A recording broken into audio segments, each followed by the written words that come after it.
les personnes, il faut les appeler par leur nom, les transactivistes, qui prennent beaucoup la parole, qui sont des activistes au fond, hein, ont beaucoup mené la discussion dans le sens de on va nuire aux enfants, ils vont se suicider, ou presque, là, hein. C'est un enfant qui est mal dans son corps, il pense au suicide, il faut faire quelque chose rapidement. Et moi, je dis, il faut, surtout dans un contexte aussi sensible, dans un problème qui travaille le petit être en développement là, d'une façon aussi profonde, il faut d'abord ouvrir les têtes avant d'ouvrir les corps.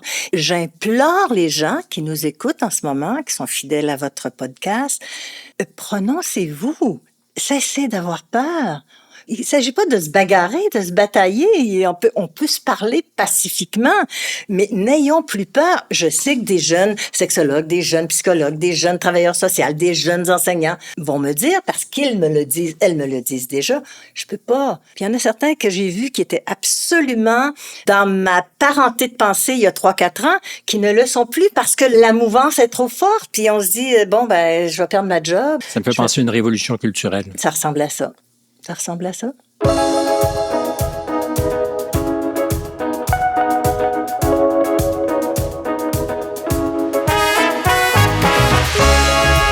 Bonjour à tous et bienvenue à un nouvel épisode de Contact, le premier de cette saison 25-26 qui est présenté cette fois-ci en collaboration ou en synchronisation avec mon plateau de Télé-Québec, une époque formidable, Jocelyne Robert, qui était sexologue, je dois dire, était, parce qu'elle ne l'est plus, son nom n'apparaît plus au tableau de l'ordre, est la première invitée de l'émission et pour cause, elle a transgresser, peut-être, et évidemment, j'appuie ici sur le préfixe, une frontière qu'il ne fallait pas transgresser. Elle a émis quelques réserves, peut-être sur la rapidité avec laquelle on laissait faire de jeunes personnes, de jeunes enfants, quand elles souffraient de dysphorie. Et puis, est-ce qu'on souffre de dysphorie? Est-ce que c'est d'ailleurs de ça qu'il s'agit? Mais vous avez émis des questions. Oui. Et ces questions étaient toutes simples. Est-ce qu'on va trop vite? Est-ce qu'on ne devrait pas faire en sorte qu'on accompagne les enfants avant qu'ils ne choisissent de faire cette transition?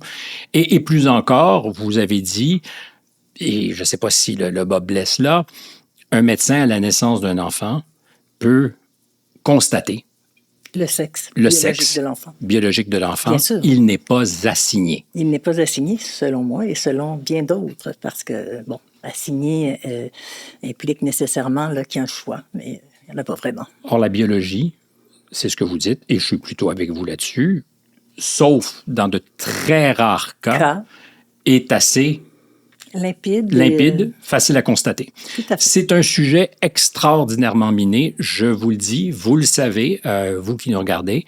Très rapidement, les positions se radicalisent. Notre objet ici n'est évidemment pas de provoquer personne, sinon peut-être une saine conversation, parce que de votre point de vue, on peut dire que ça a été assez violent. Ah, ça a été... mais en fait, le contexte en ce moment est très violent. Le débat, puis je dis débat, je le dis entre guillemets, parce que c'est très difficile de débattre intelligemment. De ces enjeux? De ces enjeux. Le débat est toxique parce qu'on se cristallise, on se polarise dans des positions extrêmement rigides et c'est pas possible presque d'aborder le sujet calmement. Donc, si vous souhaitez que je résume un peu ce qui est arrivé, c'est que depuis, c'était pas nouveau. L'an dernier, j'ai eu à l'ordre une demande d'enquête, des demandes d'enquête, 2 ou 3. Toujours le même sujet. J'en avais eu il y a 2 ans. Lié à des propos. Exact. Toujours. Liés à des propos qui semblaient contrevenir à certains articles du Code de déontologie de l'Ordre professionnel des sexologues du Québec. Or, si je résume, je ne sais pas si je vais me rappeler, il y avait 3 angles, je le dis, je les énonce simplement sans citer d'articles, ça n'intéresse pas les gens, là.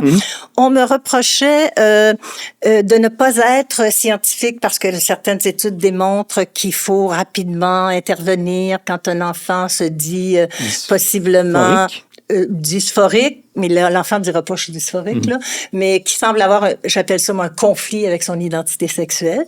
Donc, de ne pas avoir été scientifique. Ce qui, bon, je pourrais revenir là-dessus, mais ce qui est complètement faux, parce que la science n'est pas unanime du tout quant aux attitudes à adopter avec les jeunes qui se disent trans. Mais il a beaucoup été dit, justement, que l'affaire était entendue, que le débat était clos et qu'il y avait un consensus scientifique sur la manière de regarder tout ça. Il n'y en a pas. Il y a peut-être un moment où la science est un peu alignée dans cette direction-là.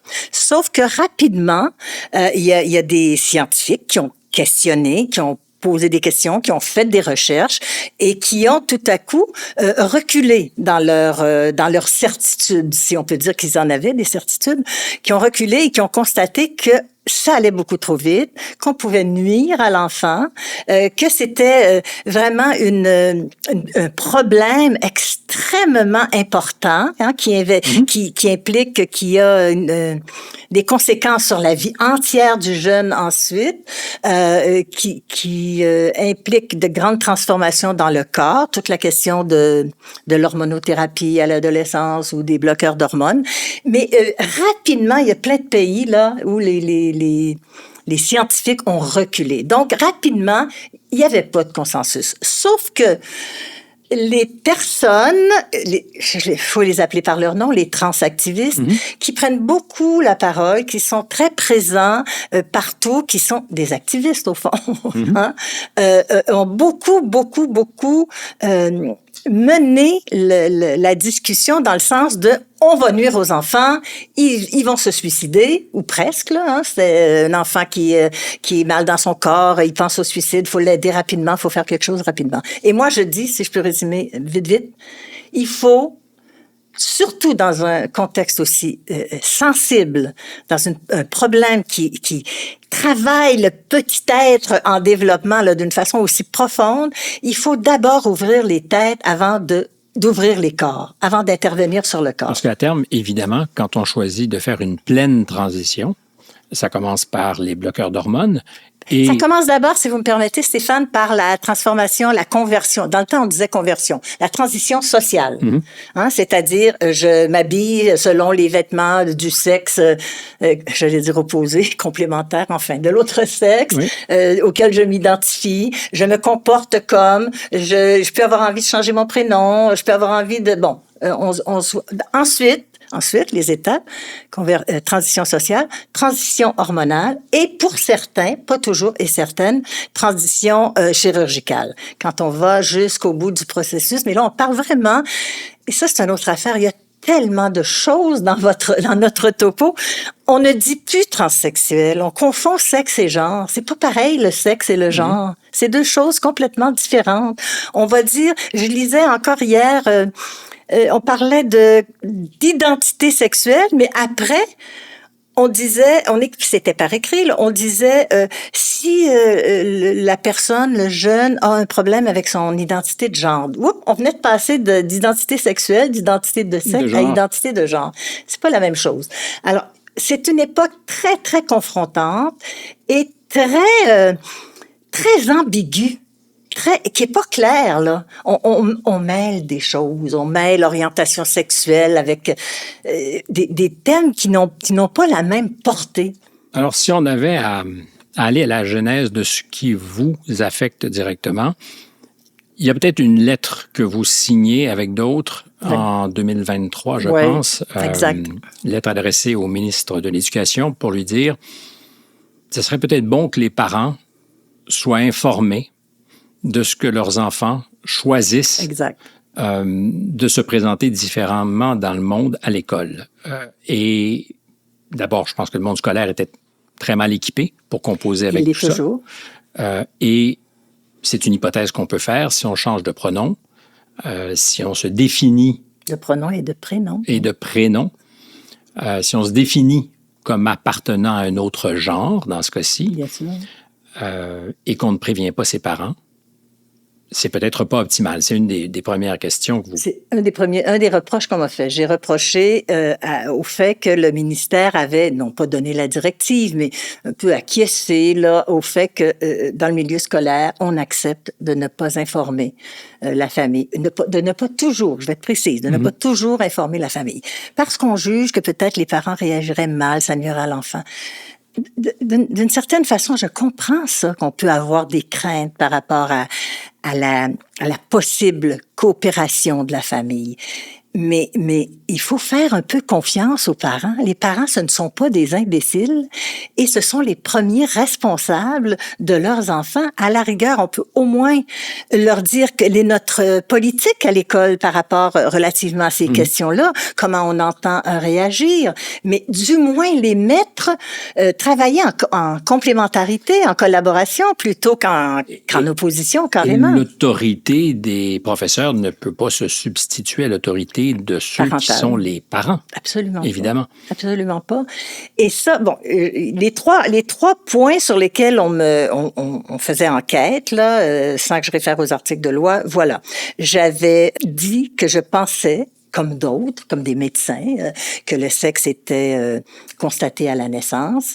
On me reprochait d'avoir nui au public en n'étant pas scientifique, ce qui est faux parce que il y avait une grande partie des scientifiques auxquels je me réfère qui ne pensent pas comme la mouvance transaffirmative. Et le troisième, ben c'était de nuire au public. Je veux dire, moi, quand on me dit que je suis transphobe, parce que c'est ce qu'on vous a accolé comme étiquette. Ben, c'est ce qu'on m'accole de temps à autre. C'est-à-dire que dans les médias sociaux, par exemple, bon, qu'une psychiatre me dise que je suis transphobe et que d'autres personnes, la plupart transactivistes me disent que je suis transphobe, je regrette. Mais si moi je suis transphobe, Stéphane, vous êtes une drag queen, tu sais. Je suis plutôt transphile. C'est-à-dire que j'ai beaucoup aidé les jeunes qui avaient des inquiétudes relativement à leur identité sexuelle. J'en ai aidé plus que probablement la plupart des gens. Dans votre pratique. Dans ma pratique. Et j'ai travaillé longtemps.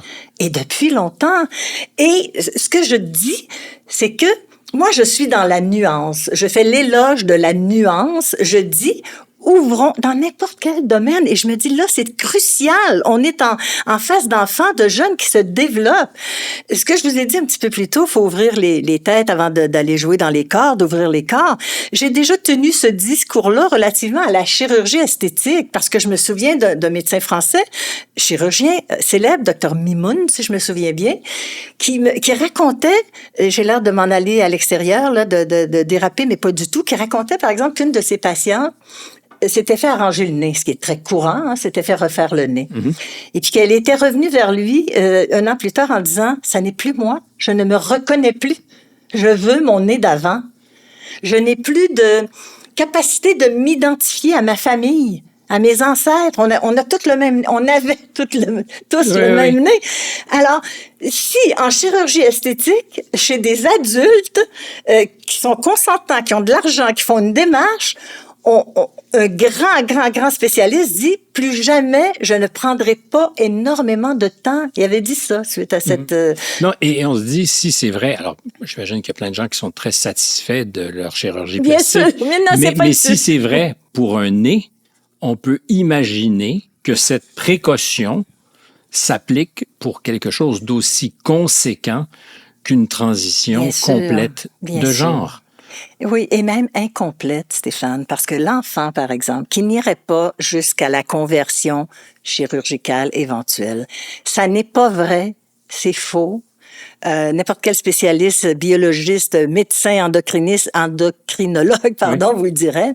C'est pas vrai que tu prends des hormones ou des bloqueurs d'hormones impunément sans qu'il y ait de conséquences. À la rigueur... Quelles peuvent être ces conséquences pour ce qu'on en sait, puisqu'il n'y a pas de consensus scientifique? Bon, d'abord, c'est que si les bloqueurs d'hormones, pour faire très simple, là, empêchent une puberté normale, entre guillemets. D'arriver à son terme. On a de la misère de nos jours de dire le mot normal, de s'installer. Et il se passe des choses au moment de la puberté qui doivent se passer dans le corps, dans la physiologie et dans la tête aussi, parce que c'est relié tout ça. Donc, il y a des conséquences. Et à la rigueur, les deux combinaison de hormonothérapie et bloqueurs de puberté, peuvent, par exemple, amener la stérilité. La personne, le jeune qui change d'idée éventuellement, là, je vais même pas à l'extrême. Tu sais, moi, j'ai vu une fille se faire enlever les seins et le regretter épouvantablement. Elle a fait ça, je pense, à 15 ou 16 ans, puis à 18 ans, c'était la catastrophe. Alors, prenons le temps. C'est possible à 14 ou 15 ans de Je pense que choisir pas de se maintenant. faire une Je double pense mastectomie? pas maintenant. Je pense que c'est à 16 ans. Mais quand même. Mais à 14 ans, vous savez, les gens, ce qu'on préconise dans les personnes qui sont très, très transaffirmatifs, on fait une comparaison avec le fait que le jeune peut, à 14 ans, obtenir de la contraception. Peut, à 14 ans, c'est l'âge du consentement. Dans la mesure où le consentement est pas, qu'il n'y a pas une grosse différence d'âge avec l'autre personne, là, puis que la personne n'est pas en position d'autorité. Mais donc, on prend cet exemple-là pour dire, mais à 14 ans, là, pour prendre des décisions aussi important. Je dis pas que c'est pas important d'aller chercher la pilule contraceptive. C'est important, mais ça n'a pas de conséquences si extrêmes, là. Comparables, en tout cas. Ben non, ça n'a pas de conséquences comparables. Mais la question que je vous posais avant qu'on aille plus loin, c'est pour ce que l'on en sait aujourd'hui, quels sont les impacts que nous ne désirons pas et qui sont peut-être mal aujourd'hui établis de ces protocoles de bloqueurs d'hormones. Et qu'est-ce que ça peut avoir comme effet collatéral indésirable? Mais il y en a même qui sont insoupçonnés. On ne connaît pas vraiment, mais on sait. Moi, comme femme adulte, je ne peux pas prendre des hormones, et vous non plus, Stéphane, sans que ça ait un certain impact. Si je me mets à prendre des hormones mâles, ben il va me pousser des poils au menton, même à mon âge, même à 77 ans. Donc, il y a des réalités. Mais c'est un peu l'intention aussi quand on choisit de faire une transition. Oui, mais comment peut-on choisir de faire une transition à 12, 13, 14 ans? Les adolescents, ce sont des êtres d'impulsion. Et quand oui, j'ai dit aussi que les jeunes étaient influencés par la mouvance, par l'espèce de présence de transaffirmation très, très dans l'air du temps. Et c'est sûr que les jeunes sont influencés. Les jeunes, les adolescents, ce sont des êtres qui sont comme de la cire chaude et qui sont influencés. Et c'est normal, ils sont dans un processus de développement de leur cerveau qui est pas le vôtre puis qui est pas le mien. On n'est pas plus intelligent, mais on est capable de prendre des décisions moins impulsives. Mais une chose qui a été dite et contre-attaquée, c'est qu'il pouvait y avoir des effets de contagion, particulièrement chez les jeunes filles, parce qu'elles sont plus nombreuses à souhaiter ces transitions apparemment. De plus en plus. Statistiquement que les garçons, c'est, je pense, à peu près à hauteur de 2/3 des jeunes filles qui choisissent la transition par rapport aux garçons qui veulent devenir des filles ou enfin changer de genre. Et cette possibilité qu'il y ait un effet de contagion a été battue en brèche très fortement par la mouvance, disons, transaffirmative, en disant ça n'existe pas, c'est pas un effet de contagion, il y a quelque chose. Or, il y a quand même quelque chose de nouveau. Jamais un aussi grand nombre de personnes, en tout cas, ont manifesté, clairement, c'est peut-être parce que l'époque le permet, par rapport à d'autres époques qui auraient été plus répressives. Mais il y a aussi des questions à se poser sur le pourquoi tant de gens, tant de jeunes se posent ces questions. Et pourquoi de plus en plus de jeunes filles? C'est sûr. Et quand on dit ça a été battu en brèche, il n'y a pas d'effet de contagion, je ne sais pas sur quoi ça se tient, ce raisonnement-là. Je ne le sais pas. Parce que c'est démontré que chez les adolescents, indépendamment du problème, de la réalité dont on parle, il y a un effet de contagion. On est à un âge où on a un sentiment d'appartenance au groupe, où l'ami est plus important que tout le reste. La copine, on veut être solidaire, c'est l'âge des gangs, on le sait, là, on a été dans des gangs. Alors, c'est impossible qu'il n'y ait pas un effet. Si je veux être très nuancée, je dirais d'influence plus que de contagion. Mais c'est pas possible. Et ça opère, selon vous? Et ça opère, c'est sûr. Mais je pense que le plus dramatique, ce n'est pas ce point-là, même s'il est à considérer là, dans le puzzle. Mais ce qui est encore plus important à considérer, c'est que dans la mouvance actuelle, dans le processus actuel, parce que dans les écoles un peu partout, ce sont les personnes transactives. J'ai rien contre les personnes qui veulent aider les trans. J'en suis. Mais aider, là, je vous le disais plus tôt, on m'a traité de transphobe. Des fois, je me demande si le transphobe ou la transphobie, si elle existe vraiment, ça n'est pas plutôt de ne pas assez se soucier du bien-être de la personne. Comprenez-vous? Du mieux-être, de la certitude qu'on va vers le mieux. Ça sera peut-être éventuellement la transition complète, mais ça ne sera aussi peut-être pas ça. Et ce que je trouve beaucoup plus inquiétant pour ma part, hein, mais là je me base beaucoup, et ça c'est un autre reproche qu'on m'a fait, c'est que je me basais sur mon expérience terrain. Mais si l'expérience terrain avec des jeunes pendant 40 ans vaut rien, ben qu'est-ce qui vaut quelque chose? Et mon expérience terrain, c'est justement qu'on ne questionne pas, et ça j'ai eu je sais pas combien de courriels, de témoignages, de rencontres. On ne se préoccupe pas assez actuellement de savoir qu'est-ce qui motive la jeune à dire, je pense finalement que je suis pas dans le bon genre, là, je suis pas dans le bon sexe, je voudrais être un garçon alors que je suis une fille. Qu'est-ce qu'il y a derrière ça? Et il y a pas longtemps encore, pendant que j'étais dans cette discussion-là, il y a une dame qui m'écrit, qui me dit, ma petite fille, c'était une grand-maman, ma petite fille veut devenir garçon, elle me met même des photos. Elle avait commencé le processus, elle avait l'air d'un petit garçon, d'un jeune garçon. Et je ne comprends pas qu'on la porte dans cette direction-là, sans avoir jamais été au courant qu'elle a été agressée sexuellement par son demi-frère, donc pas de lien biologique, le fils de la nouvelle conjointe du père, pendant longtemps. Comment peut-on accompagner, aider une personne à faire un choix qui engage le reste de sa vie, le reste de sa santé, parce que ça a des impacts aussi sur la santé. Les hormones, c'est ta vie après, là. Big Pharma, et c'est ça qui doit être bien content, là. Et sans se poser les questions sur qu'est-ce qui t'amène à cela. Votre intuition à vous? Je pense qu'on a raté un peu l'éducation à la sexualité en groupe là, dans les écoles. Je pense qu'on a raté quelque chose. Que les éducations à la sexualité... Mais à la grandeur de l'Occident? Parce que ce n'est pas qu'au Québec qu'on vit ces enjeux-là. Mais il y a quelque chose qui n'est pas advenu pour toutes sortes de raisons. À la grandeur de l'Occident, moi, j'ai été donner des formations en éducation à la sexualité en Belgique, en France, en Suisse. Il y a toujours de ce côté-là des choses, le mieux-être, la personne, la sexualité en plus. C'est les budgets, là, c'est minimaliste, là. On n'a pas beaucoup de ressources pour ça. Mais sincèrement, je pense que c'est plus compliqué que ça. Ou enfin, il y a quelque chose que... j'ai pas d'hypothèse. Non, je comprends. Mais je peux pas imaginer que c'est parce qu'on a mal géré l'éducation sexuelle que soudainement, on est ensemble à avoir ces conversations. C'est un facteur, Stéphane, c'est un facteur. Moi, je dis souvent, l'éducation à la sexualité, bien sûr qu'elle peut apprendre à un jeune à enfiler un condom. C'est sûr. C'est même correct. C'est mécanique. Ça doit se faire. Mais elle est là aussi pour apprendre à développer son estime de soi comme être humain, comme garçon, comme fille. Les premières, puis encore aujourd'hui, là, je fais moins de visites de groupes de parents, mais juste un exemple, là, combien de fois j'ai entendu des parents, et même parfois l'école, t'es une fille parce que t'as pas de pénis.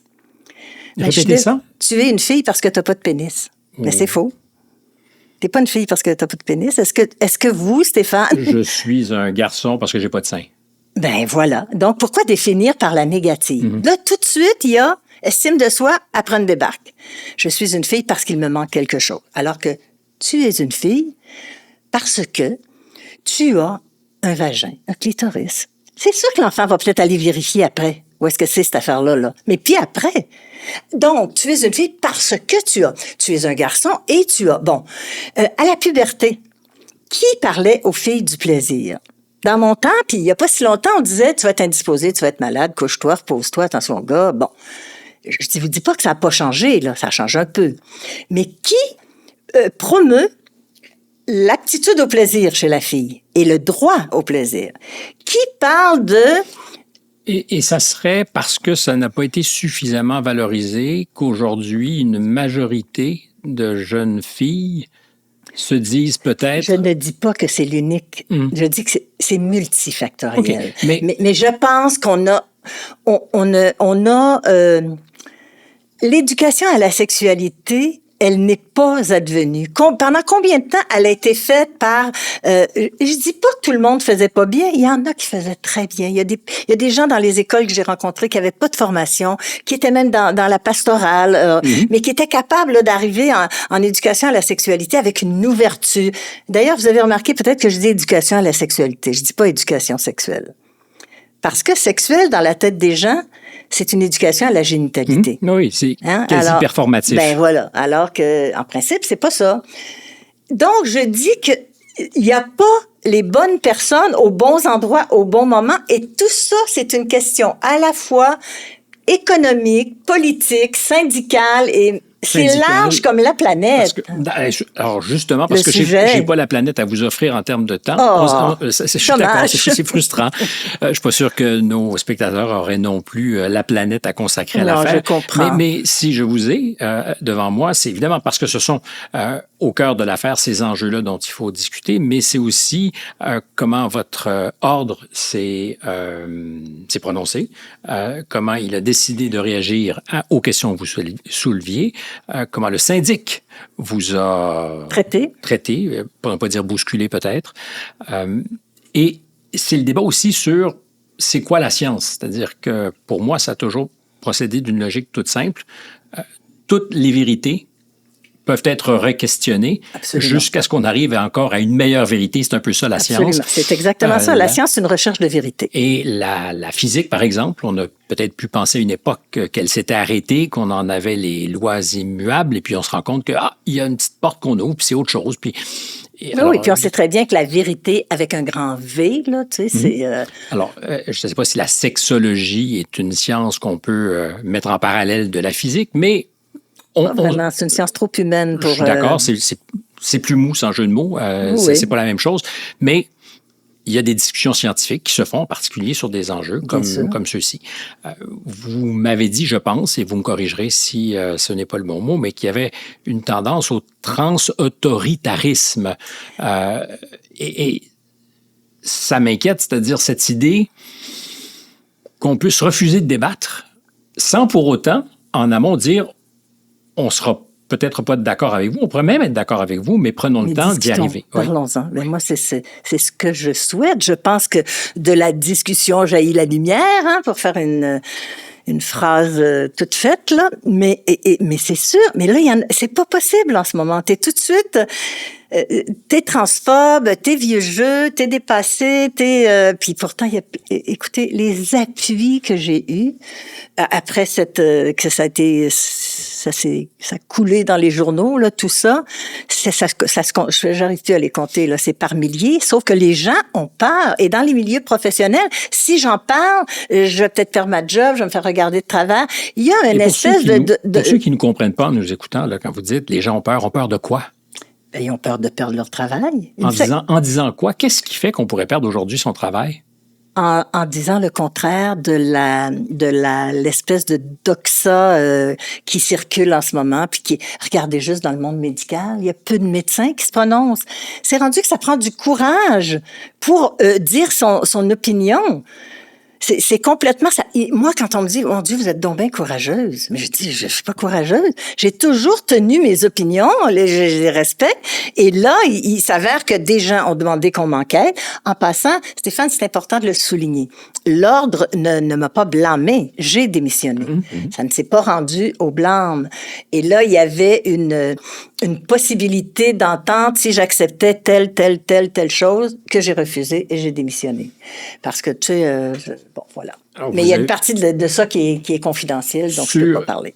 Et on n'ira pas sur ce qui est confidentiel, mais vous disiez, on n'arrive plus à nommer le réel.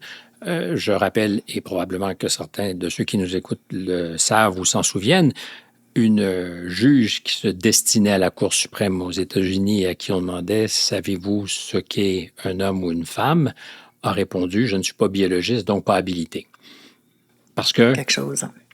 Parce que la réponse pouvait être toxique. Est-ce que c'est pour vous l'incarnation justement d'une époque qui est un peu détraquée? Qui est à côté de la réalité, qui est à côté, oui, qui part dans une direction absolument invraisemblable. Et bon, vous donner un exemple. Je pense que c'est à vous que je disais il y a pas longtemps que la ministre, je pense qu'elle s'appelle Valdez, je me rappelle jamais son nom, une ministre au fédéral du ministère des Femmes et des minorités. Bon. Elle a fait elle m'a appris d'ailleurs qu'il y avait une journée en mai qui était la journée de l'hygiène féminine, je l'ignorais. C'est une nouvelle journée, semble-t-il. Je me demande ce qu'on fait comme hygiène de différentes journées-là, mais bon, enfin. On célèbre l'hygiène féminine. Bref, elle a fait un discours le jour de la journée de l'hygiène féminine et elle a réussi le tour de force de ne jamais prononcer le mot femme. Jamais dans son allocution. Elle a dit le mot femme. Les personnes.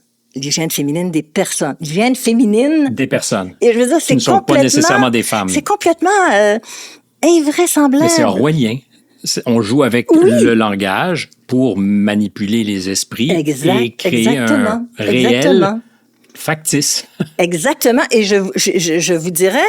Et ça aussi, je pense que j'en ai peut-être déjà parlé, je sais pas avec vous, mais j'en ai sûrement déjà parlé. La question là de la mouvance que j'appelle transaffirmative, qui est très souvent trans-autoritariste, elle se situe dans un contexte plus large de cancel culture, là, de culture de l'annulation. Hein?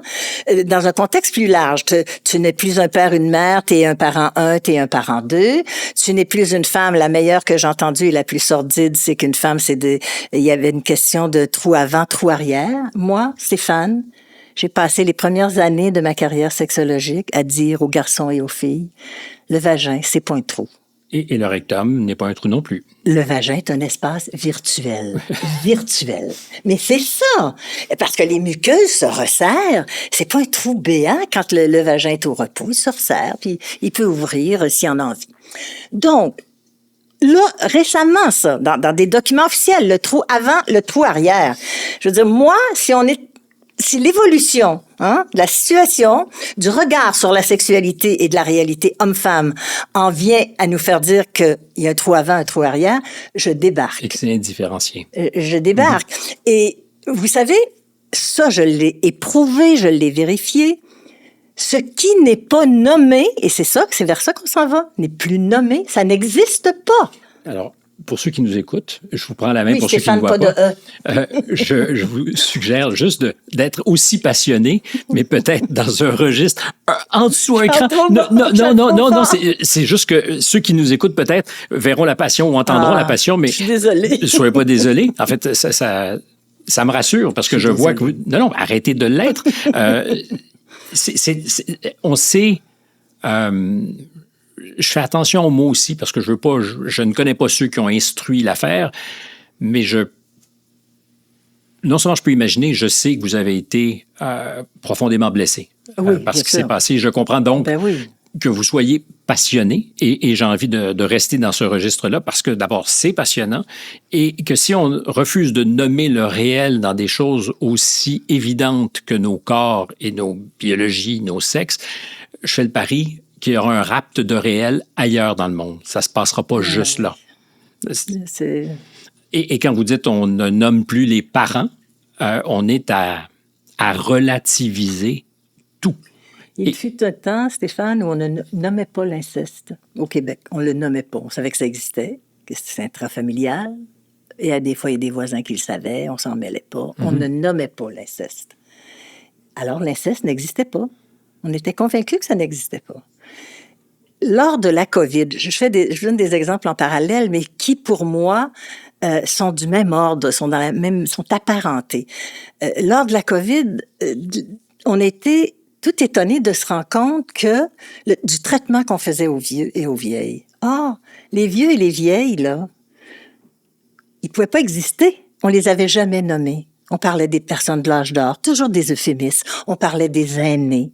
On parlait de quoi d'autre? Les seniors. Moi, je suis vieille, tu sais. Puis je suis la cadette de ma famille. Je suis pas une aînée. Je suis votre aînée, probablement. Mais je ne m'identifie pas comme une aînée. Quel âge avez-vous? 77. tout à l'heure et on va revenir, mais je suis tenté de vous poser la question puisque vous parlez d'âge. Vous avez soulevé l'hypothèse qu'il était possible d'être dépassé ou que c'est ce qu'on pouvait laisser entendre. Vous n'êtes pas de votre époque, vous avez raté le rendez-vous, vous ne comprenez pas. Avez-vous déjà, pour vous, posé l'hypothèse, comme je la pose... Me demander à moi-même... Est-ce que ça se peut que nous ne comprenions pas? Parce que notre entendement de vieux fait qu'on est mal adapté à l'époque. Et il n'y a pas d'ironie dans ce que je dis. Non, je comprends qu'il n'y a pas d'ironie. Mais je pense que notre entendement n'est pas un entendement de vieux. Notre entendement est un entendement d'être humain, ouvert sur le monde, qui a toute sa raison, qui a toute sa sensibilité. Vous savez, quand on dit vieux, vieille, les hommes et les femmes, hein, parce que, bon, jusque-là, il y a 2 sexes de base, là, XX, XY. Les hommes et les femmes, moi, ce que j'ai rencontré, parce que j'ai beaucoup travaillé avec les jeunes, mais avec les vieux et les vieilles aussi, c'est qu'ils ont un besoin criant d'être considérés comme des hommes et des femmes jusqu'au bout du voyage, jusqu'à la mort. Même si, sur le plan de la performance génitale, c'est absent ou c'est plus ou moins là. Même s'il n'y a pas de relation qui inclut l'activité sexuelle génitale avec une autre personne ou même juste avec soi-même, même s'il n'y a plus ça. C'est pour dire que la sexualité, elle est très large et j'aime pas qu'on me parle de mon entendement de vieux ou de vieille. Mon entendement, c'est que moi, je suis entourée. Une de mes grandes amies, elle a 34 ans, j'en ai 77. Mon chéri, il est beaucoup plus jeune que moi, puis j'ai pas voulu ça, mais ça s'est passé comme ça. Peut-être à cause de mon énergie, je sais pas. Mais bon. Donc, ce sont les enjeux trans qui nous animent aujourd'hui. Oui. L'hypothèse qu'il y a une partie du regard que vous posiez qui puisse être liée à ce que, c'est un autre monde, c'est autre chose, vous l'écartez. Je ne l'écarte pas parce que moi, je pense qu'on vit dans une époque formidable, sans vouloir faire de publicité à votre émission, parce que moi, je pourrais vous donner l'exemple d'une personne, d'une jeune fille, d'un homme transgenre. Elle était fille, elle a voulu devenir un garçon. Je l'ai accompagnée jusqu'au bout. Ça s'est fait. Et je m'en glorifie de l'avoir aidée. Et c'était parfaitement dans votre entendement de le faire. Oui. Évidemment. De le faire parce que c'était flagrant. C'était flagrant. Elle avait 3 ans, puis elle disait « Je suis un garçon ». Elle disait pas « Je veux être un gars ». Elle disait « Je suis un garçon ». Et c'est un homme aujourd'hui qui a une vie heureuse. C'est un homme aujourd'hui qui a une vie heureuse, qui est beau, qui est attrayant, qui n'a pas eu besoin de reconstruction pénienne, parce que elle était déjà, quand elle était, très hormonée en termes de testostérone, hein, avait porté à avoir du poil, puis c'était une femme XX.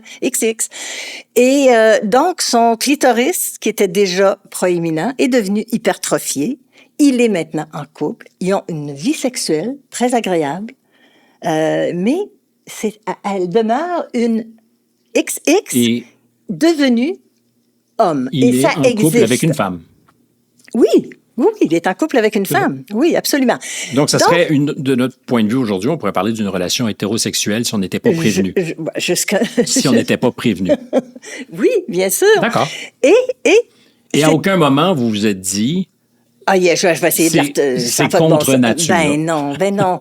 C'est contre nature. Vous savez, la normalité, là, elle est statistique, elle est biologique, elle est culturelle, Et moi, je trouve que c'est formidable qu'il y ait que nous soyons dans une époque où des personnes qui souffrent vraiment d'une dysphorie de genre aient accès puis puissent s'épanouir. Ce que je conteste très, très, très fortement, c'est qu'on soit en train de créer pas un vacuum, là, je cherche mes mots. Une accélération. Une accélération, puis une espèce de volonté. Quand tu regardes ailleurs que chez ceux et celles qui portent le mouvement transaffirmatif, la plupart des gens comprennent pas ce qu'il y en est. Alors, il faut comprendre que c'est de l'idéologie Nous sommes devant un processus idéologique, bien plus que devant un processus scientifique. Absolument, c'est clair et net. Comment expliquez-vous que ce processus idéologique soit à ce point dominé par le mouvement transaffirmatif? Vous allez jusqu'à dire trans-autoritariste, parce qu'il ne donne pas beaucoup de place à d'autres points de vue. Et ces autres points de vue, d'ailleurs, ça fait 2 fois que je reviens sur cette hypothèse, mais ils ne sont pas contre la mouvance trans. Ils sont là pour dire, on aimerait poser des questions. Et moi, ils sont contre la disparition de la femme. La femme est en train de disparaître. La notion de femme, de féminité, on ne la nomme plus. Ce qui n'est pas tout à fait le cas du côté des hommes. Et ça, c'est une autre histoire. Mais il y a une réalité qu'il y a des hommes et qu'il y a des femmes et qu'effectivement, il y a une minorité de personnes qui ne s'identifient parfois à un plutôt qu'à l'autre alors que ce ne sont pas leur sexe biologique de naissance. Mais est-ce que... J'écoutais l'autre fois, mon Dieu, je me demande si c'est pas chez vous que j'écoutais ça d'ailleurs, Stéphane. Le garçon formidable, Kevin Lambert, oui. Qui, je sais pas si c'est sur votre podcast ou à la télé, mais j'ai regardé un bout de son entrevue et puis il est tellement intéressant, puis il est tellement touchant, puis il est tellement... Et il dit, lui, moi, la notion de genre, je suis confus là-dedans. J'ai été confus, je le suis toujours. C'est formidable de dire ça. Il a pas l'air malheureux, ce gars-là. Mais loin s'en Et il est loin de dire, parce que je suis un peu confus dans mon genre, j'aurais dû être poussé à... Non, tu sais... Est-ce qu'il y a une responsabilité que nous prendrons peut-être un jour, peut-être avec des regrets, de ce qu'on a participé à une accélération chez des jeunes personnes alors qu'il aurait peut-être fallu plutôt ralentir le pas? Est-ce qu'un jour, on va se réveiller? Parce que moi, je pense à l'Angleterre. C'est possible. L'Angleterre, la fameuse clinique Tavistock et le rapport Cass qui est revenu sur ça, où on constate que... Il y a bien d'autres pays, là. Il n'y a pas juste l'Angleterre qui sont revenus mais où là-dessus. beaucoup de personnes qui ont entrepris un processus de transition quelques années plus tard, pas toutes. Non, absolument. Je le précise, mais on dit, j'ai eu, a posteriori, le sentiment qu'on m'avait peut-être un peu tiré. Exact. Qu'on m'a pas aidé à réfléchir et qu'on m'a dit, bon, ben, allez, allons-y, tu sais. L'idée n'est pas de tirer la personne par en arrière, mais c'est pas non plus de la tirer par en avant. C'est de s'arrêter avec elle dans une situation, comme pour n'importe quel autre problème ou inquiétude qui regarde un être humain dans sa plus profonde intériorité, là, c'est le cas de le dire, de s'arrêter et de... Mais ça prend des ressources, Stéphane. Et il faut qu'à un moment donné, il y ait une ouverture. Moi, j'implore les gens qui nous écoutent en ce moment, qui sont fidèles à votre podcast, prononcez-vous. Cessez d'avoir peur. Il ne s'agit pas de se bagarrer, de se batailler. On peut se parler pacifiquement, mais n'ayons plus peur. Je sais que des jeunes sexologues, des jeunes psychologues, des jeunes travailleurs sociaux, des jeunes enseignants vont me dire, parce qu'ils me le disent, elles me le disent déjà, je peux pas. Puis il y en a certains que j'ai vus qui étaient absolument dans ma parenté de pensée il y a 3-4 ans, qui ne le sont plus parce que la mouvance est trop forte, puis on se dit, bon, ben, je vais perdre ma job ou je vais... ça me fait penser à une révolution culturelle. Ça ressemble à ça. Ça ressemble à ça. Et il est très difficile d'être lanceur d'alerte dans de pareelles conditions. Ben oui, mais il faut avoir le courage, mais il faut avoir le... Et puis c'est même pas du courage, c'est de la... Je pouvais pas faire autrement, même si ça m'a blessée d'être obligée de démissionner de mon ordre professionnel. Je vais vous citer. Oui, citez-moi. Puisque, vous l'avez dit, vous avez été très attristé par ce qu'étaient les conclusions qui ont été tirées sur votre travail. Alors, vous dites, je ne me considère aujourd'hui pas comme une victime, voilà. Car en voulant me museler, parce que c'est de ça qu'il s'agit, vous faire taire, c'est la porte de ma liberté, de ma dignité que l'on m'a montrée. Où j'exerçais mon droit fondamental à la dissidence, où je m'aplatissais, ça me rappelle quelqu'un ça, comme une crêpe au milieu de la pile, en trahissant mes principes et valeurs humanistes, ma rigueur intellectuelle, mon droit inaliénable à poser des questions. Tout à l'heure, en fait, quand vous étiez à parler du courage que vous n'avez pas, parce que c'est votre conviction qui parle, l'auriez-vous quand même trouvé le courage à 40 ans, si votre carrière n'avait pas été Je me suis posé la question. Je répondrai à ça avec quelques nuances, c'est-à-dire que spontanément, j'aurais envie de vous dire non. Mais j'ai aussi envie de... Je pense que le oui aurait penché dans la balance pour la simple raison que dans ma forme de pratique, j'aurais très bien pu continuer à travailler.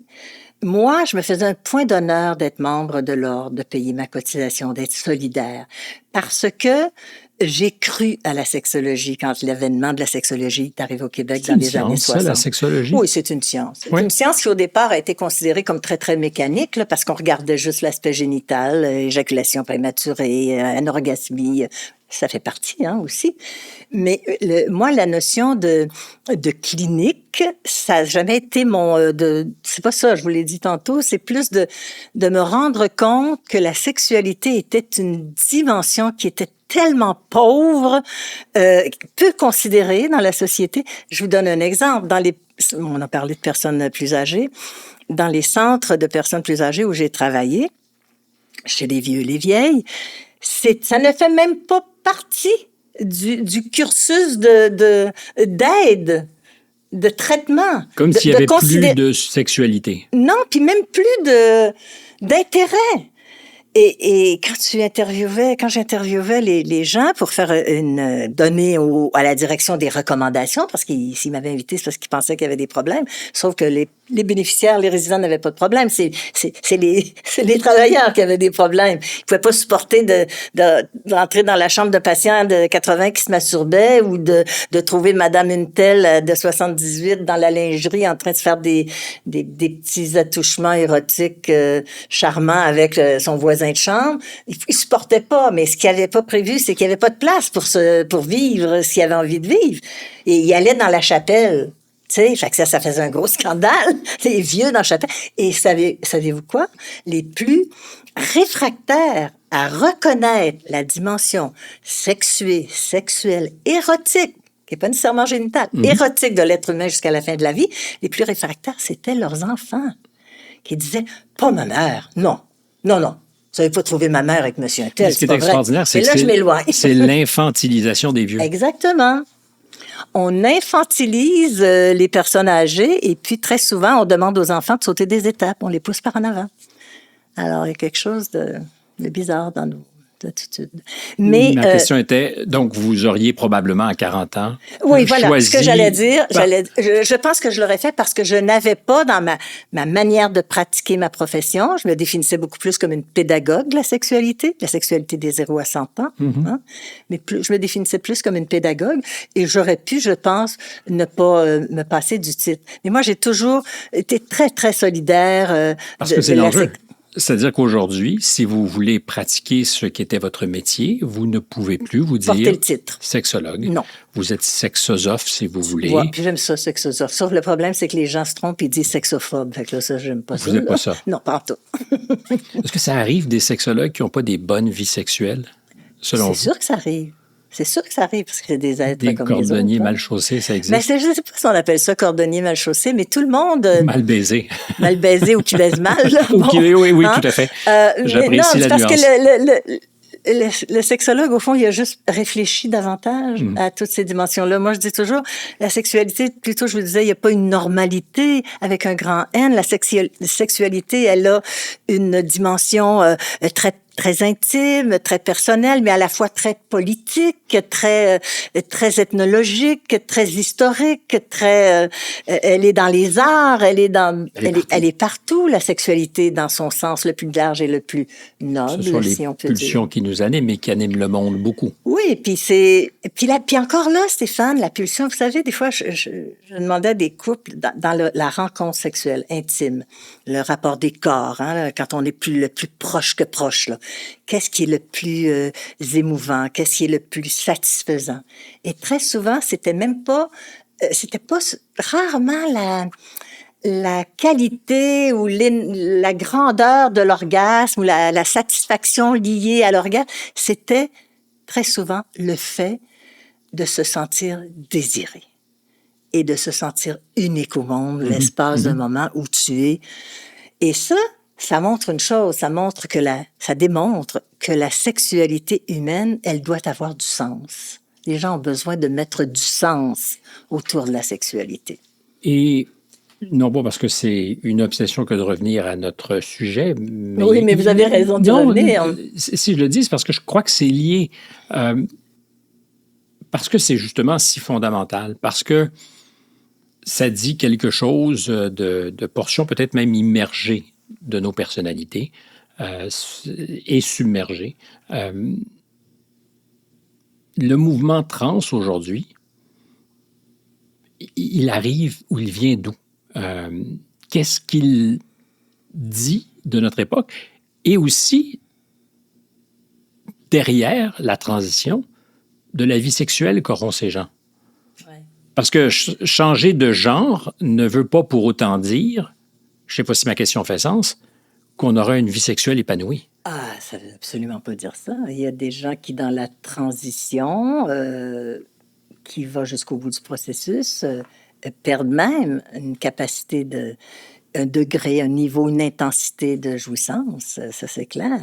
Mais ça a un côté un petit peu ennuyeux, mais c'est un petit côté intéressant aussi, parce que ça montre justement que le sentiment intérieur d'être bien dans sa peau, d'être j'allais dire un vrai gars. Je pense aux ados. Tu sais, les ados ont tellement besoin de sentir des vrais gars puis des vraies filles, là.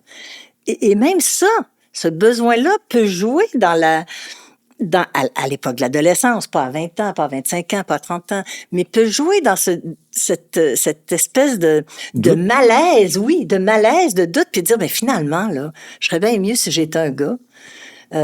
Moi, j'étais tomboy quand j'étais enfant, puis j'étais un garçon manqué. Et qu'est-ce qui fait d'ailleurs que c'est majoritairement, c'est pas la totalité, mais que c'est majoritairement de jeunes filles qui vivent mal dans leur corps de jeunes filles? Est-ce que vous avez une hypothèse là-dessus? Ben, mon hypothèse, elle est connue, puis c'est peut-être le sens commun. Là. Mon hypothèse, c'est que les filles sont encore peu valorisées. Tantôt, j'ai commencé à vous dire, à l'adolescence, est-ce qu'on leur parle de leur potentiel de plaisir? Moi, j'ai tellement entendu de jeunes filles me dire, « Oh, c'est bien, les gars, ça va tout seul. À la puberté, ils ont des éjaculations, ils jouissent. Mais nous autres, ça se passe pas de même. » On fait pas une transition sur la seule foi ou le seul espoir que si on... L'espoir d'avoir du pouvoir, oui. Du pouvoir, oui. Mais c'est pas la même chose. Ah oui, mais c'est la même chose, parce que cela fait partie de l'ensemble du pouvoir, que d'être capable de s'affirmer sexuellement, d'être capable de séduire, d'être capable de... Et c'est encore non pas un monopole, mais un avantage masculin que de séduire, selon vous? D'avoir du pouvoir. Ouais. D'avoir du pouvoir, de séduire, non, parce que la femme est très dans la séduction, de façon... on le voit, là. Le paradoxe, c'est que l'homme, il est mis à mal. Il y a un mal-être profond chez les hommes, pas tous ceux que je fréquente, mais je constate chez les jeunes hommes qui, justement, se questionnent, cherchent à comprendre leur biologie, cherchent à comprendre leur corps aussi, qui change et qui envoie des signaux avec la testostérone et tout ça, qui n'est pas toujours parfaitement bridé. Puis moi, je pense que c'est ça, la civilisation, c'est d'être capable de brider ses pulsions et d'apprendre... En tout cas, de prendre en charge, hein, de se prendre en charge. C'est pas parce qu'on peut qu'on doit. Mais c'est ça. On peut pas empêcher la testostérone chez les jeunes garçons d'être agissante, mais on peut leur apprendre aux jeunes garçons que ce potentiel n'a pas pour autant être actualisé. C'est-à-dire qu'on n'a pas à... Oui, qu'il n'y a pas pour autant...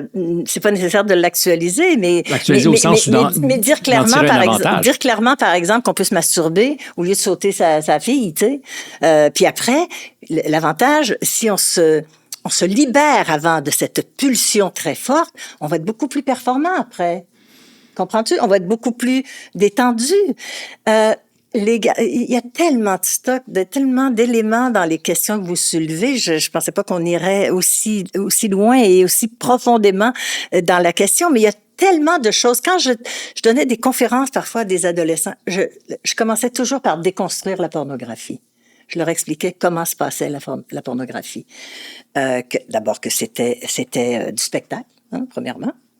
C'est une grosse affaire financière aussi, mais c'est du spectacle. Que très souvent, les hommes dans la porno utilisent des pompes péniennes pour se donner des érections éléphantesques ou qui en finissent plus de durer. ou utilisent d'autres du Cialis, on ne sait pas quelle médication là, pour avoir une érection solide qui dure. Ensuite, que les vulves des femmes, parce qu'on est toujours dans la pornographie, on coupe l'être humain comme un saucisson. Hein? Alors, c'est des gros plans. Donc, les vulves des femmes sont souvent maquillées, rosies, hein, colorées, lustrées. Donc, pour stimuler vraiment là, ce qu'on appelle très souvent la pulsion, mais que c'est du spectacle. Et écoute, j'allais dans des écoles, puis les organisatrices me disaient, vous allez avoir des problèmes, ils écoutent pas, ils vont vous lancer des papiers. Mouche volée. Quand je leur parlais comme à des êtres qui sont capables d'entendre et de comprendre et qui ont le droit au plaisir, ils voulaient. C'est comme si j'entendais un grand ouf de soulagement. Quand je leur disais perdre son érection, c'est normal. Éjaculer trop vite, c'est normal. Et ce qui est formidable, c'est que c'est un signe d'émotion jusqu'à un certain point. C'est l'émotion qui nous fait perdre nos moyens. Alors, si ça arrive, on se calme le pompon, puis on recommence un peu plus tard. La deuxième fois risque d'être meilleure que la première, et la troisième meilleure que la deuxième, la quatrième meilleure que la troisième. Mais ça, c'est inclure le droit au plaisir et en faire un pouvoir. Devant le microphone. Inclure le droit au plaisir et en faire un pouvoir. Je sais que je gesticule beaucoup. Mais c'est très, très bien. Je constate surtout qu'elle est intarissable, la sexologue, et qu'on va vers tous les horizons. Mais là, c'est de votre faute, ça, par exemple. Que nous balisons très large. J'ai écrit 15 livres sur le sujet. Hein, vrai? Fait que... Mais c'est probablement pas là que vous pensiez que votre carrière officielle allait se terminer. Parce que c'est après avoir justement... Carrière officielle, Carrière officielle, je parle avec le titre de sexologue. Oui, avec le titre. Vous avez été surprise de la tournure des événements? Parce que j'ai envie de revenir à ce qui vous a blessé. Oui. C'est sûr que j'ai été blessée parce que d'autant plus que j'ai été très participante et investie dans la volonté, pas la seule avec d'autres, mais dans le désir de permettre, d'être un beau modèle de la sexologie, tu sais, qu'on trouve que il y avait des sexologues, parce qu'au début, la sexologie, elle avait très mauvaise presse, hein, on était toutes des flyés, puis des frustrés, ou bon, ça a changé parce qu'il y a eu des personnes qui ont montré que c'était une discipline non seulement comme une autre, mais très importante pour un être humain, mais pour une société, dans tout. Alors ça m'a blessée parce que c'est un titre que j'ai chéri, que j'ai souhaité qu'on obtienne un jour, puis j'ai pu le porter. Mais bon, Et comment avez-vous été traitée? Parce que vous êtes une des colonnes du Temple au Québec. Oui, puis je le dis sans me péter les bretelles. Et l'ordre, vous avez participé à les construire. Oui, à les préparer, oui. Et en très peu de temps, en raison de ce que vous avez choisi de dire haut et fort, qui était l'expression de vos convictions. Oui. Et je l'imagine jamais en opposition à absolument quiconque. Pas. Vous ne vouliez pas faire taire le mouvement trans. Vous n'aviez rien contre. Je voudrais leur parler. Oui. Je voudrais qu'on se parle. Ce qui est apparemment difficile. Très. Mais si ce n'est pas l'ordre, le syndic a certainement pas la même opinion que vous. Et lui, il se bat théoriquement pour le public. Théoriquement. Oui, théoriquement.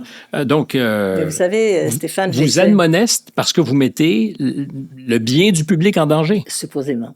Mais vous savez, il y a en tout cas, au moins un, mais quelques-uns qui ont regardé les articles du Code déontologique qu'on me disait dans les requêtes que j'avais malmenées, là, que j'avais pas... deux personnes, docteurs en éthique, m'ont dit, c'est faux, c'est pas vrai. C'est vrai. Qu'est-ce qui n'est pas vrai? Que j'ai contrevenu à tel article. C'est pas vrai parce que au bout du compte, là, l'ordre... attention, la syndic avec qui j'ai fait affaire avait à faire une démonstration. Elle était très, très, très déterminée. Je pèse mes mots, là, je veux pas... j'avais l'impression parfois que ça avait pu me donner 2-3 claques à la gueule, elle l'aurait fait. Et bon. Mais ce que j'ai compris... à vous faire voir la réalité autrement? Oui, Exactement. Et à me dire, par exemple, que dans mes textes, il fallait que je fasse attention comment je m'adressais. Mais moi, j'ai une plume, puis c'est ma plume, puis bon, puis mes textes, je ne les publiais jamais en tant que sexologue. Ils étaient toujours sur mon blog personnel ou sur, parfois c'était d'un article de journal, mais c'était moi, Jocelyne Robin. Tu sais, je suis auteur, je suis connue comme auteur, comme écrivaine, j'ai écrit des romans aussi. Donc, je n'ai jamais promu ma façon de penser en tant que sexologue. C'est pas vrai. Sinon que vous l'êtes. Donc, Sinon que je le suis. Puis quand vous avez dit au début, elle n'est plus sexologue, je vais toujours être sexologue. Je veux dire, c'est ma vie. C'est une... Mais pas inscrite au tableau. Mais pas inscrite au tableau, voilà. Et j'hésite à choisir mes mots, mais là où la syndic, se serait-elle comportée comme en d'autres temps, on aurait parlé d'une police politique? Je pense que oui. Je pense que oui. Et c'est évident que c'est difficile de départager l'ordre de la syndic. Cette doxa vient d'où? Qu'est-ce qui fait que c'était la ligne qu'elle voulait faire respecter? Parce que c'est la ligne en ce moment. C'est la ligne en ce moment, à peu près partout, dans les milieux universitaires, dans les milieux chez les ordres professionnels. C'est la ligne en ce moment. On en est arrivé là et je pense que plus on sera dans une situation d'opposition drastique et plus toute la place, parce que les personnes là qui sont transdubitatifs, ils essaient, ceux et celles évidemment qui n'ont pas peur, là, comme vous, comme moi, puis il y en a d'autres quand même. Ils et elles essaient de se placer. Ils communiquent avec le ministère, avec les écoles, pour qu'il y ait, par exemple, dans les écoles, non seulement des personnes d'allégeance transaffirmative qui accompagnent les enfants, les jeunes. Ça ne passe pas. C'est la mouvance, c'est la tendance actuelle. C'est une tendance idéologique. Et c'est... Se peut-il que cette syndic soit...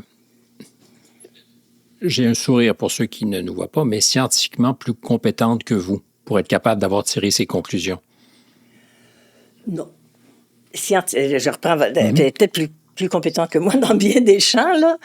Non. C'est sûr que moi, la science, là, pour moi, on l'a dit tantôt, c'est une recherche de vérité. Mais je pense que la science, et ça c'est démontré de plus en plus, elle est biaisée. C'est-à-dire que on fait toujours des recherches scientifiques, d'abord financées par tel et tel, puis on fait toujours des recherches scientifiques en collaboration avec des personnes qui pensent comme nous. Et à la rigueur, ce qui serait souhaitable, ce soit qu'une personne dans le monde scientifique, on fasse des recherches avec des personnes qui pensent différemment de nous. Il y a un livre de 900 pages qui vient de sortir là-dessus, dont j'oublie le titre, je pourrais vous le fournir. 900 pages des plus grands scientifiques, des plus reconnus, qui reconnaissent, qui disent oui, la science est biaisée. C'est clair. Mais ça ne veut pas dire qu'on doit arrêter de rechercher la vérité.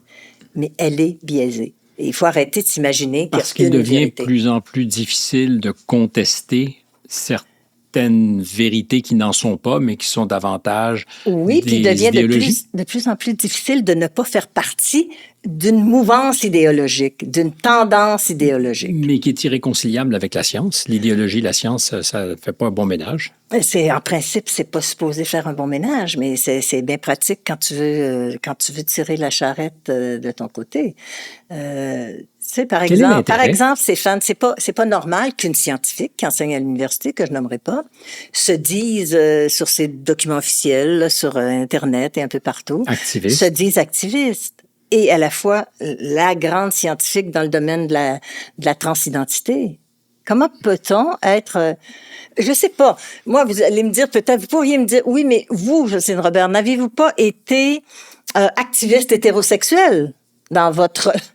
Et je ne pense pas. Bien sûr, la majorité, tu sais, je parlais tantôt de normalité statistique. Bon, c'est encore la majorité des êtres humains qui sont pas cisgenres, là, mais qui sont des hommes et des femmes qui sont hétérosexuels. Je vous soumets une hypothèse. Est-ce qu'il est possible qu'il y ait, sur cet enjeu, des visions irréconciliables? J'espère que non. parce que je sais de qui vous parlez, cette scientifique qui détient une chaire Canada, qui est souvent d'ailleurs invoquée par les deux camps, pour les bonnes et les mauvaises raisons, pour des raisons différentes. Exactement. Se peut-il qu'elle soit activiste, convaincue que la science qu'elle produit est proche de la vérité qu'elle veut voir advenir? Je ne sais pas comment présenter ça autrement. Peut-être. Ben, j'espère, parce que... Et donc, qu'il n'y ait aucune possibilité de dialogue avec quelqu'un qui, en face, dit « On n'a pas terminé de poser des questions ». J'espère que non, parce que si la personne a assez d'ouverture, de sensibilité pour prendre conscience, prendre conscience que la personne qui est devant elle veut le bien et le meilleur. Hein? Être humaniste, c'est être humaniste pour tout le monde. Le bien et le meilleur des enfants, des adolescents, des personnes qui sont soit en dysphorie de genre, soit, moi j'aime bien utiliser l'expression en conflit d'identité sexuelle, parce que, ou d'identité de genre, si on veut, même si c'est pas tout à fait la même chose, parce que, moi, ce dont je veux convaincre les gens, parce que je pense que c'est ce que j'ai observé, un conflit d'identité sexuelle ne doit pas mener forcément à une transition. Peut se résorber. Ça dépend parfois de ce qu'on a vécu. Vous savez, des fois, il y a des hommes de 40 ans qui me disaient « Je suis en conflit d'identité sexuelle. J'ai un conflit, je sais plus si je suis un vrai homme. Ma femme me sacrait là. Je deviens tout à fait dans l'insécurité par rapport à l'angoisse de performance. Je me sens... » C'est une forme de trouble de l'identité sexuelle, ça, dans l'agir, mais quand même. Et l'identité sexuelle, elle n'est pas statique, mais on dit qu'elle est, vers 4-5 ans, là, elle est faite. Un enfant est identifié. Abraham Maslow disait, il y a longtemps... Dans sa fameuse pyramide? Non, mais le même que la pyramide, effectivement. Et il s'est beaucoup intéressé au développement de l'enfant. D'ailleurs, il parle beaucoup d'identité dans sa pyramide, le sentiment d'appartenance et d'identification. Il est allé jusqu'à dire, c'est pour montrer combien ça a de l'importance dans le développement, que l'identité sexuelle avait, je ne veux pas le citer n'importe comment, mais ce que ça voulait dire, c'est que l'identité sexuelle avait préséance sur l'identité humaine. Ce que ça veut dire, et moi, je l'ai constaté dans des garderies, dans des centres de petite enfance, que l'enfant, très souvent, on constate qu'il se perçoit d'abord comme un gars ou comme une fille, avant de se percevoir... Dans le genre humain. Dans le genre humain, exactement. Je suis un gars. Moi, il y a des garçons à qui j'ai déjà demandé 3-4 ans dans des garderies, « Allô, comment tu t'appelles? » Ben, je m'appelle Stéphane, puis je suis un gars. Stéphane, pas de heure, ça. Mais est-ce que c'est parce que ça fait 2 ou 3 fois que vous revenez sur ça, puis je suis un gars. Donc, est-ce que ça serait plus vrai, cette affirmation ou cette espèce de certitude chez les garçons que chez les filles? Genrée chez les gars que chez les filles? Je pense que dans le passé, non. Parce que dans le passé, on le sait, il y avait beaucoup plus de demandes de conversion sexuelle, de transition. Ça allait plus du côté des hommes qui voulaient devenir des femmes. Mais oui, c'est possible, ce que vous dites, parce que pour être bien... D'abord, on s'identifie comment? On s'identifie d'abord en constatant sa génitalité. Hop, je suis un gars. Je joue au docteur avec ma voisine ou mon voisin, je constate qu'on n'est pas pareil. Donc, j'ai un accessoire qu'elle n'a pas. Oui, et elle a d'autres accessoires que je n'ai pas et que je n'aurai pas. Je n'aurai jamais des beaux seins en forme de poire ou en forme de pomme, là, peu importe. Sinon, il faut les imaginer à 5 ans. Oh, non, mais écoute. Soyons romantiques un peu. Donc, ce que j'allais dire, c'est qu'il y a la question de... Vous savez, tantôt, l'exemple que je vous donnais, t'es une fille et t'as pas de pénis. Ben ça donne une claque à l'identité sexuelle. Donc, je suis un gars, je m'appelle Stéphane, puis je suis un gars, ça veut dire, je suis fière d'être un gars. Je suis content. Alors qu'on n'a pas été très valorisant dans notre façon d'accompagner. Juste sur la question des jeux sexuels d'enfants qui jouent... Jeux sexuels, je parle pas d'abus, jeux sexuels entre enfants qui explorent leur curiosité, la découverte. Ben, c'est toujours... Les parents sont toujours plus mal à l'aise quand c'est la fille que c'est le garçon. Ça n'a pas changé et il n'y a pas de raison que ce soit comme ça. Et se pourrait-il qu'aujourd'hui, le regard qu'on pose comme parent soit différent sur ces jeux sexuels? justement parce que, comme si la sexualité, paradoxalement, était plus inquiétante aujourd'hui qu'elle ne l'était en d'autres temps où on regardait ailleurs pour la nier. Oui, ben, c'est-à-dire que c'est intéressant, là, votre question. On pourrait faire 1 heure là-dessus. Non, on ne fera pas 1 heure.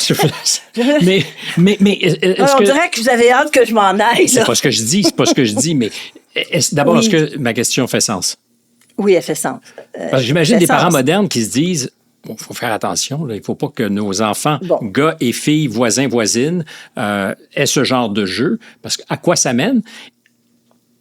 Et c'est comme si ça nous faisait plus peur aujourd'hui. Est-ce que mon garçon de 5 ans pourrait avoir abusé? Va-t-il devenir un agresseur? Non, ou a-t-il été déjà un agresseur? Parce qu'on porte ce regard qui n'existait peut-être pas avant. Qui n'existait pas parce que c'était moins présent dans l'espace public, qu'il y avait beaucoup d'agressions sexuelles, que c'est sûr qu'un jeu sexuel entre un garçon de 12 ans puis une petite fille de 4 ans, ça n'est plus un jeu sexuel. Il faut s'entendre. Et puis, il faut savoir aussi, il faut avoir des connaissances. Moi, j'ai toujours dit, il faudrait éduquer d'abord à la sexualité les adultes, les parents surtout, qui ont des enfants, à aider à grandir, parce que il y a de l'ignorance. Et puis c'est pas, je blâme personne, là. Il y a de l'ignorance. On n'a pas appris, on sait pas.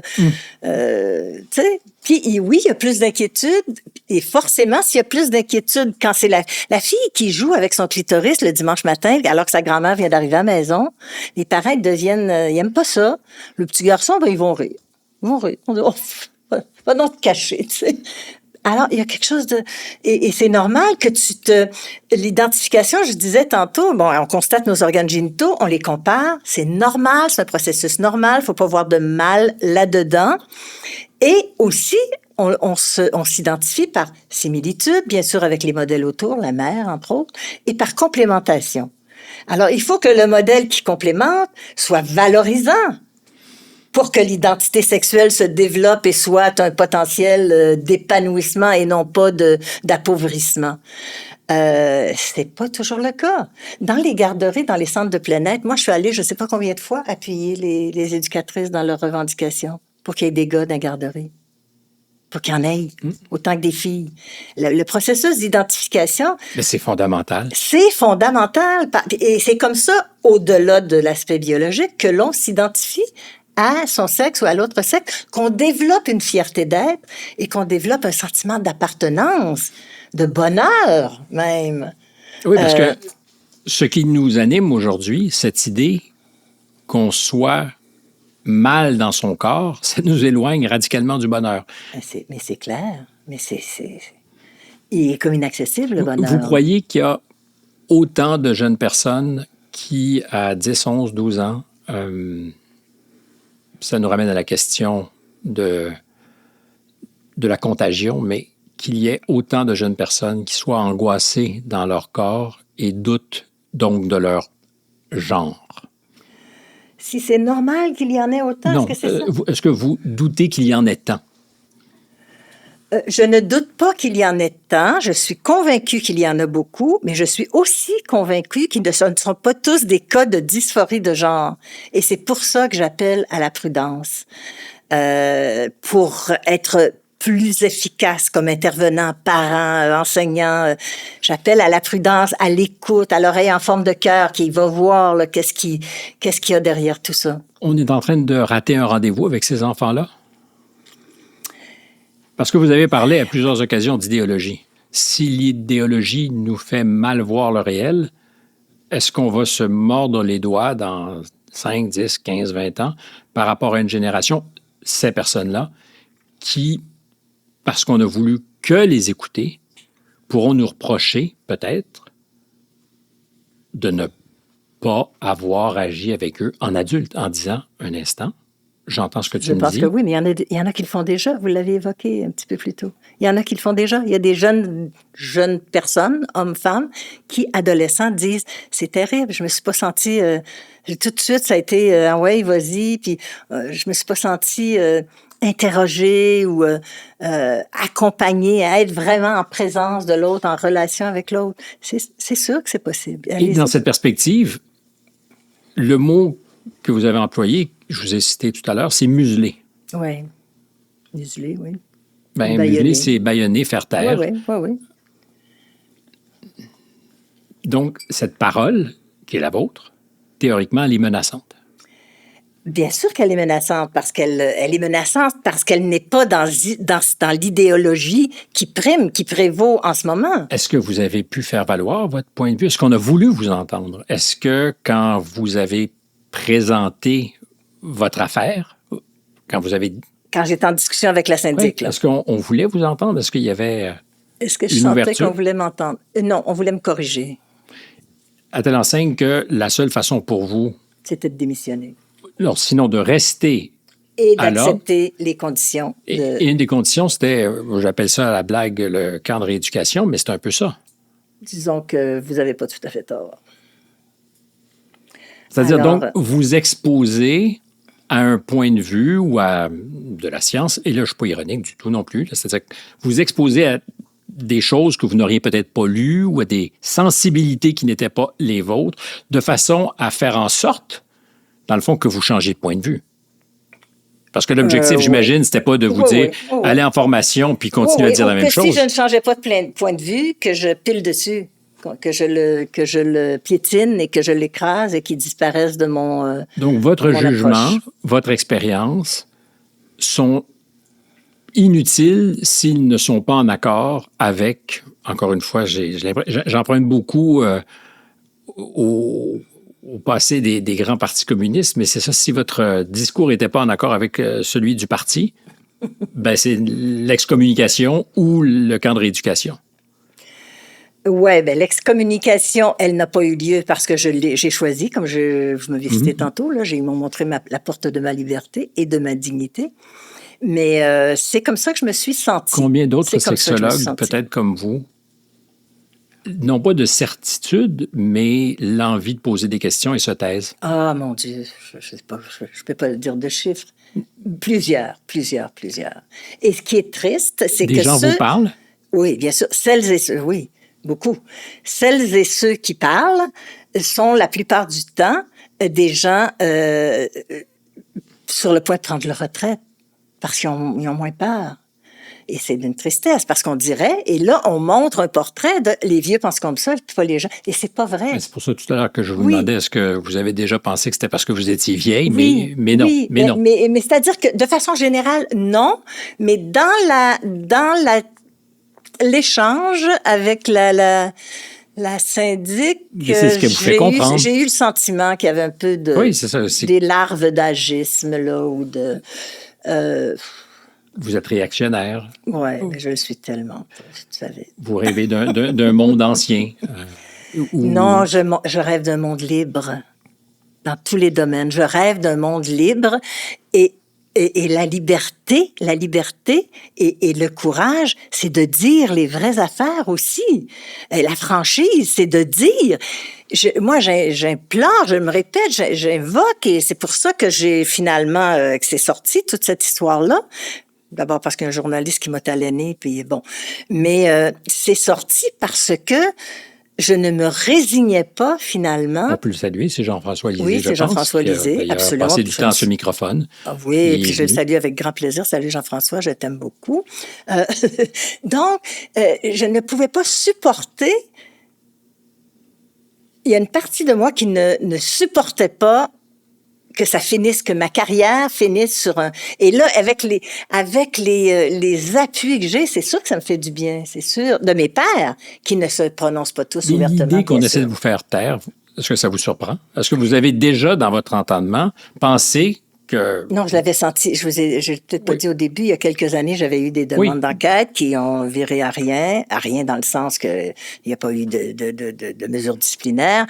Mais j'ai eu des petits avertissements. Mais c'est toujours les mêmes thèmes. Une fois, parce que j'ai dit à un animateur de télé qui m'a posé la question très, très sèchement et clairement, y a-t-il un phénomène d'influence dans le fait de cette montée de la transition. Voilà. Est-ce qu'il y a une mode? Bon, j'ai pas dit qu'il y avait une mode, mais j'ai dit, bien sûr qu'il y a un effet d'influence. Il peut pas ne pas y en avoir quand on parle d'ados. Quand on parle de jeunes, il y a un effet d'influence. Et déjà, ça m'a été... Là, j'avais eu quelques demandes d'enquête. Bon, C'est sûr que à certains égards, je sais bien que j'ai été précieuse pour la sexologie, pour l'ordre des sexologues, parce que je l'ai porté, là, j'ai porté la discipline. Qu'est-ce qui fait que les langues se délieront et qu'on aura, sans haine aucune, parce que ce dont je vous parle, c'est pas de contrer dans la haine un autre discours, mais de dire qu'est-ce qui fait qu'il sera possible simplement de mettre à plat et de discuter sans que ça soit justement transphobe que de le faire. Parce que c'est une étiquette lourde à porter aujourd'hui. Hein? Ben, c'est une étiquette lourde à porter, mais je pense que c'est une étiquette qui devient de plus en plus un fourre-tout, puis que les gens commencent à s'en rendre compte. Là. Tu penses pas comme ça, t'es transphobe. Ça devient... J'espère qu'on puisse se parler, qu'on puisse se faire entendre dans le sens de écouter. C'est pas arrivé avec vous. On vous a pas écouté. Ben là, je me rends compte qu'il y a bien des gens qui m'ont écouté, par exemple, dans la population. Ça, je me rends compte. Mais au niveau de... Non. Non, mais par contre, il y a plein de gens qui font des démarches là, auprès de l'ordre. Puis j'ai de la misère parce qu'au début, j'ai été portée à associer systématiquement l'ordre et le syndic. Apparemment, c'est pas interpénétrant, cette chose-là, mais bon, ça, j'en suis pas tout à fait certaine. Il y a des gens au sein de l'ordre qui sont solidaires? Ah, bien sûr. Mais ils le sont silencieusement. Bien sûr. Puis beaucoup. Mais, et on va terminer là-dessus, mais comment expliquer? Parce qu'imaginez que tout le monde ensemble, à un moment donné, dise « ça marche pas ». Non. Voilà. Le bluff tombe. Le bluff, j'ai de la misère avec le fait je pense que pour certaines personnes, elles sont de bonne foi dans leur attitude. Dépêchons-nous parce que l'enfant est souffrant. Mais sauf qu'un enfant qui a une peine d'amour, il est souffrant aussi. Il veut mourir, tu sais. Un enfant qui aussi convaincu que vous que la majorité, j'imagine, de ces gens sont de bonne foi. Puis c'est un véritable enjeu. Moi, j'ai allumé quand quelqu'un m'a dit, mais t'as pas compris que si on n'agit pas précocement, ces enfants n'auront pas un autre moment de leur vie. Il n'y aura pas d'autre puberté à contrer. Il n'y aura pas d'autre moment où ils pourront aller au bout de ce qu'ils semblent croire qu'il faut. Pour elles, ces personnes. Et en même temps, tu dis, oui, c'est vrai que si tu attends à 16 ans ou à 17 ans, il y a une partie de la nature qui a fait son travail, mais c'est très, très, très difficile. C'est très difficile. Toutes ces décisions si tôt. C'est difficile à entendre, mais ça laisserait supposer une assertion comme celle-là que toute personne souffrant de dysphorie de genre qui va vers la transition sexuelle ne vivra jamais une transition accomplie si ça commence à se passer à 16 ans, ce qui est faux. Ce qui est faux. Il y a peut-être des embûches. C'est un peu comme l'idée là en droit de vaut mieux se tromper et ne pas condamner quelqu'un que de pendre un non coupable. Alors c'est un petit peu il y a une espèce d'analogie là-dedans. On peut attendre. On peut attendre. Je veux dire, c'est démontré là. Sans jouer donc avec le bonheur de cette personne qui véritablement voudrait aller au bout de cette transition et y trouverait sa pleine réalisation. Tout à fait. Et il faut dire que chez les jeunes, parce que je pense que c'est les jeunes là, qui posent le débat dans le sens que c'est là-dessus qu'on s'engueule. Là. Chez les adultes, je pense qu'il n'y a pas de problème vraiment. En tout cas, j'espère. Je pense que le jeune, et je le sais, ce dont elle a besoin, c'est d'être écouté. C'est d'être entendu dans sa souffrance d'abord. D'où elle vient, cette souffrance-là? Comment elle a commencé? Comment ça a commencé à te faire mal? Est-ce que c'est à 4 ans? Est-ce que c'est à 3 ans? Est-ce que c'est il y a 1 an? Est-ce que c'est lorsque tu as vécu ta première relation sexuelle? Est-ce que c'est quand tu t'es fait agresser sexuellement? Il y en a des agressions sexuelles, hein, en quantité invraisemblable. Est-ce que, être écouté, se sentir important, pas pouce par en avant ou pouce par en arrière. Mais voilà. C'est passionnant, complexe. Oui. C'est, je ne sais pas, c'est certainement pas terminé parce qu'on a commencé à peine à égratigner la surface. Pourtant, ça fait près d'une heure et demie qu'on se parle. Est-ce qu'il y a une chose qu'on a oublié de dire importante? Qu'on a oublié de dire... je pense que tous les êtres humains valent la peine qu'on s'arrête, qu'on ne précipite pas, qu'on les écoute, qu'ils aient une difficulté sur le plan de l'identité de genre ou sur un autre plan, méritent, quand on souffre, on a besoin d'aide. On n'a pas besoin d'aide. Allez, vite, la solution. Trouvons la solution. C'est facile, ça. Allez, prends une pilule, fais ci, fais ça. Mais je suis d'accord avec vous. Quand on souffre, peut-être qu'il faut ralentir le pas plutôt que d'essayer d'accélérer pour trouver ce qui pourrait être la meilleure solution. Jocelyne Robert, merci beaucoup de la confiance. Merci d'avoir accepté de venir répondre à mes questions. J'ai l'impression que c'était touffu, que ça a été souvent, effectivement, dans plusieurs directions. Mais c'est aussi ça, la sexualité. Oui, c'est plusieurs directions, mais toujours centré sur la question humaine. Je retiens non pas l'essentiel, mais quand même quelque chose d'important. Nommer les choses, avoir le courage de dire ce qu'on pense, quitte à en payer le prix, et tendre la main. Parce qu'on peut faire les deux, y compris avec ceux qui nous démonisent. Oui, puis quand on a le courage de dire ce qu'on pense, on paye certains prix, mais on y gagne aussi. On y gagne en bien-être intérieur, on y gagne on se sent mieux, on se sent bien. Et puis, il y a d'autres personnes qui nous respectent davantage aussi. Merci, Jocelyne Robert. Ben voilà pour ce premier épisode de la saison 25-26. Merci d'avoir été avec nous. Aimez-nous, likez-nous en bon français, abonnez-vous, c'est encore mieux. Suivez-nous sur toutes nos plateformes et puis, ça y est, la saison est amorcée, donc à très bientôt.